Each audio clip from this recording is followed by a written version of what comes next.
અત્યારે સોમનાથમાં સીધા જઈશું આપણે। પ્રધાનમંત્રી મોદીના ગુજરાત પ્રવાસનો બીજો દિવસ છે આજે અને પ્રથમ જ્યોતિર્લિંગ સોમનાથ મહાદેવ મંદિરે ચાલી રહેલા સોમનાથ સ્વાભિમાન પર્વના બીજા દિવસે પીએમ મોદી સવારે સર્કિટ હાઉસથી સોમનાથ મંદિર પહોંચશે। પીએમ મોદી શૌર્ય યાત્રાનો પ્રારંભ કરાવી અને ભાગ લેશે। પીએમ મોદી ખુલ્લી જીપમાં બેસી શોભાયાત્રામાં જોડાશે। શૌર્ય યાત્રા બાદ પીએમ મોદી સોમનાથ મહાદેવની પૂજા અર્ચના પણ કરશે। તો ત્યારબાદ પીએમ મોદી શંખ સર્કલ પહોંચશે। શંખ સર્કલથી શૌર્ય યાત્રામાં 2 કિલોમીટરનો રોડ શો કરી અને સદભાવના ગ્રાઉન્ડ સભા સ્થળ સુધી પહોંચશે। સદભાવના ગ્રાઉન્ડમાં પીએમ મોદીની સભાને સંબોધશે। પીએમ મોદી સભાને સંબોધ્યા બાદ પીએમ મોદી 12:45 કલાકે સોમનાથથી રાજકોટ જવા રવાના થશે।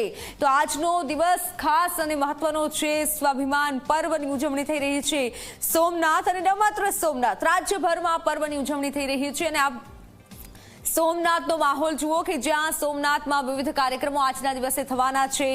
શૌર્ય યાત્રા નીકળવાની છે અને તેમાં પીએમ મોદી હાજરી આપશે। 108 અશ્વો વચ્ચે પીએમ મોદી શૌર્ય યાત્રા નીકાળશે। ત્યારે સદભાવના ગ્રાઉન્ડમાં જનસભાને પણ સંબોધિત કરવાના છે। મોટી સંખ્યામાં ગ્રાઉન્ડ ખાતે પણ લોકો એકઠા થઈ ગયા છે પીએમ મોદીને સાંભળવા માટે, પીએમ મોદીની એક ઝલક જોવા માટે તમામ લોકો આતુર છે। અને સોમનાથમાં સ્વાભિમાન પર્વની ઉજવણી થઈ રહી છે। 1000 વર્ષ પછી જે આજે આ સમય આવ્યો છે અને હવે જે સોમનાથની કાયા પલટ થઈ છે તેને લઈને તમામ જે ભક્તો છે તેમાં આતુરતા છે અને ભક્તોમાં આજે એક પ્રકારનો ઉત્સાહ પણ છે। જય સોમનાથનો નાદ, હર હર મહાદેવનો નાદ અત્યારે સોમનાથમાં ગુંજી રહ્યો છે।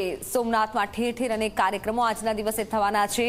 પીએમ મોદીની વાત કરીએ તો પીએમ મોદી સોમનાથ દાદાના દર્શન કરી અને આગળ શૌર્ય યાત્રા પણ કરવાના છે અને મોટી જનમેદનીને આજના દિવસે સંબોધિત કરશે। અને ત્યારે આપ જુઓ અલગ અલગ દ્રશ્યો આપણી સામે જે આવી રહ્યા છે સોમનાથથી। અમારા સંવાદદાતા પણ ત્યાં ઉપસ્થિત છે।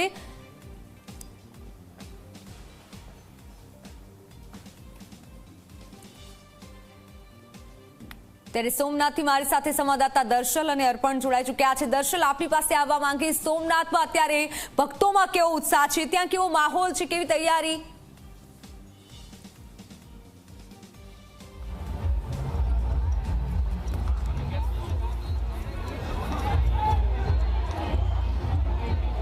મિત્તલ, એ સ્ટાર્ટિંગ પોઈન્ટ, એ શૌર્ય યાત્રાની સ્ટાર્ટિંગ પોઈન્ટ છે, ત્યાં હું છું। એ શંખ સર્કલ પાસે આ જે ગેટ કે જ્યાંથી એ મંદિર પરિસરની અંદર જવાની એ શરૂઆત થાય છે, એ જગ્યા ઉપર કે જ્યાં તમામ લોકો ગોઠવી ચૂક્યા છે।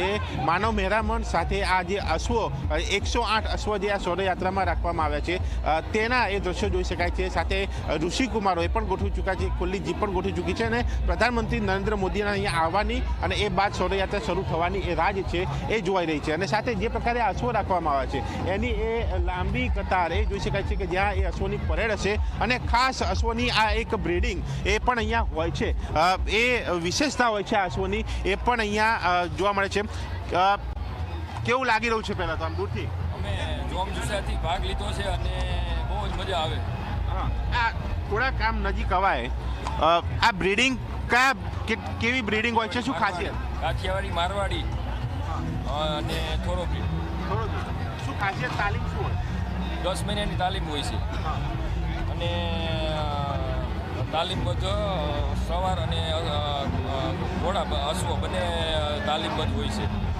બ્રીડિંગની ખાસિયત શું, એટલે લાંબા હોય છે, શું હોય છે? મારવાડી અને થોરોબીટ થોડા હાઈટમાં અને સારા હોય છે અને મારવાડી, કાઠિયાવાડી થોડાક માપના હોય છે। એટલે આ એક ખાસિયત છે એ અશ્વના એ બ્રીડિંગની, એ કાઠિયાવાડી, મારવાડી અને એક બીજી થોરોબીટ અહીંયા કહેવાય છે, એ અશ્વો અહીંયા રાખવામાં આવ્યા છે। અને ગુજરાતમાંથી આ જે તમામ અશ્વ સવાર જે છે તેમને બોલાવવામાં આવે છે, તેમને વિશેષ તાલીમ સાથે અહીંયા રાખવામાં આવે છે। અને આ અશ્વો સાથે એ ઋષિકુમારો સાથે શૌર્ય યાત્રા રૂટ પર એ સ્ટેજ પરફોર્મન્સ, એ સાંસ્કૃતિક અલગ અલગ ઝાંખી સાથેની એ તૈયારીઓ એ તમામ લોકો અહીંયા જોડાઈ ચૂક્યા છે। અને હવે એ રાહ જોવાઈ રહી છે પ્રધાનમંત્રીના અહીંયા એ આવશે ત્યારે અહીંયા એક અલગ જ માહોલ જામશે, કારણ કે પ્રધાનમંત્રી નરેન્દ્ર મોદીને જોવા માટે લોકો અહીંયા ઉમટતા હોય છે। અને તેમાં પણ ખાસ કરીને સોમનાથ ખાતે જ્યારે સ્વાભિમાન પર્વની ઉજવણી થતી હોય ત્યારે એ વિશેષ ઉત્સવ જે છે બની જતો હોય છે, કારણ કે 1000 વર્ષ પહેલાંની એ ગાથા એને અહીંયા દર્શાવવાનો પ્રયાસ, એ લોકો સુધી એ ઇતિહાસ પહોંચાડવાનો પ્રયાસ એ આ ઉત્સવ દરમિયાન, એ પર્વ દરમિયાન થઈ રહ્યો છે. ત્યારે શિવ સાથે જોડાયેલા તમામ લોકો એક અલગ અનેરો આનંદ માણી રહ્યા છે, અલગ ભક્તિની અહીંયા મજા લઈ રહ્યા છે. અને તેમાં આ સોમનાથ ખાતેના આ પર્વએ સોમનાથ સહિત ગુજરાતમાં એક અલગ આકર્ષણ પણ જે છે ઊભું કર્યું છે. અને હવે અહીંયા રાહ જોવાઈ રહી છે પ્રધાનમંત્રીને આવવાની અને શૌર્ય યાત્રા શરૂ થવાની. બિલકુલ બિલકુલ દર્શલ, આપ જોડાયેલા રહેશો. અર્પણ, આપની પાસે આવવા માંગીશું. આપ અત્યારે ક્યાં ઉપસ્થિત છો અને ત્યાં કેવો માહોલ છે? આસપાસમાં જય સોમનાથના નાદ ગુંજી રહ્યા છે.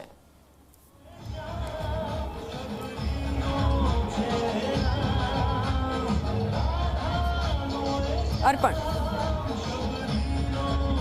બિલકુલ સોનલ, હું પણ આ શૌર્ય યાત્રા જે શરૂઆત થશે અને એન્ડિંગ થશે તે વચ્ચેનો એક પોઈન્ટ છે ત્યાં ઉપસ્થિત છું અને આસપાસના જે દ્રશ્યો છે તે જ બયા કરી દે છે કે કેવો માહોલ છે. આપ જોઈ શકો છો વિવિધ જે સ્ટેજ બનાવવામાં આવ્યા છે તેના પર સાંસ્કૃતિક જે પ્રસ્તુતિ છે તે થઈ રહી છે. ખાસ કરીને જે ગુજરાતનું તાજું જે એક ફિલ્મનું સોંગ છે તેના ઉપર ગુજરાતના જ કલાકારો હાલમાં ગરબાની રમઝટ બોલાવી રહ્યા છે અને આસપાસમાં જેટલા પણ લોકો ઉપસ્થિત છે તેમના હાથમાં સોમનાથ સ્વાભિમાન પર્વના વિશેષ નાનકડા ઝંડા છે તે પણ જોઈ શકાય છે. એટલે લોકોમાં ખૂબ જ ઉત્સાહ છે. આપણે ક્યાંક તેમની સાથે વાત કરવાનો પ્રયત્ન કરીશું કે અહીંયાનો માહોલ તેમના માટે શું કહી રહ્યો છે. આપ જોઈ શકો છો જે લોકો અહીંયા ઉપસ્થિત છે પોતાના પરિવાર સાથે પણ વાત કરી રહ્યા છે. ક્યાંથી આવો છો અને કેટલી ખુશી છે?